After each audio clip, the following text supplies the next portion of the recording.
Space is always part of an artwork, sometimes in multiple ways. No art form demonstrates this more than site-specific work. Site-specific art is designed exclusively for one particular space. For this type of art, it's impossible to isolate the work from its surrounding environment. So for many artists then, space and how to transform it is the artwork. Space is one of the 7 elements of art, along with line, shape, form, texture, value, and color. Space is the area in which an artwork is organized. It encompasses the area within a work of art and can also include the area immediately outside of and around a work of art. In paintings, drawings, and other two-dimensional work, the space of an artwork is usually contained within the borders of the paper or canvas it's made on. The main objects in a work of art take up positive space. The area around them then is called negative space. Sometimes artists intentionally try to blur the boundaries between positive and negative space. In sculpture and other three-dimensional arts, positive space is the area the objects actually occupy, and negative space is all the other areas between and around the objects. Many two-dimensional works create the illusion of three-dimensional space by using some very specific techniques.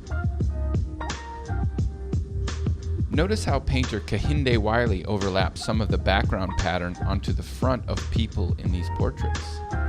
This overlapping gives a sense of three-dimensional space.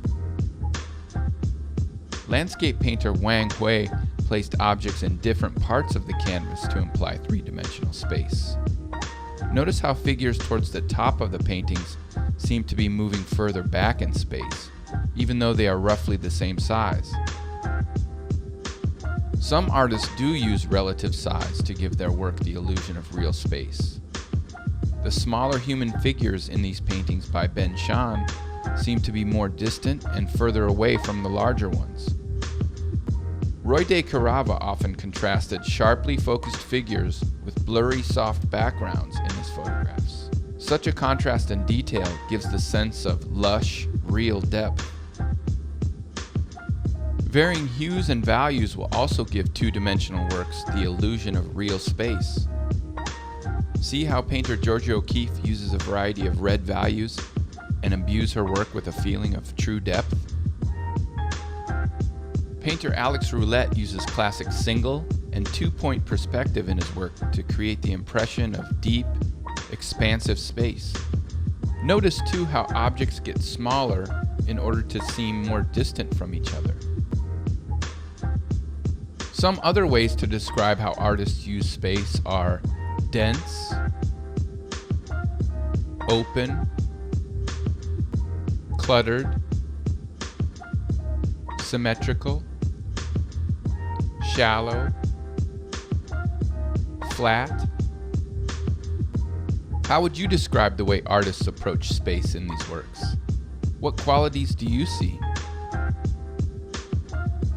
How artists use space is one way they are able to create a unique style and reinforce the messages they hope to communicate.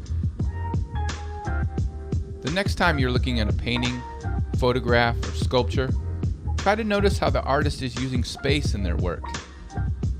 And when you're making your own artwork, try to develop an approach to space that resonates with other ideas you're trying to communicate. That way, your messages will surely travel far and wide.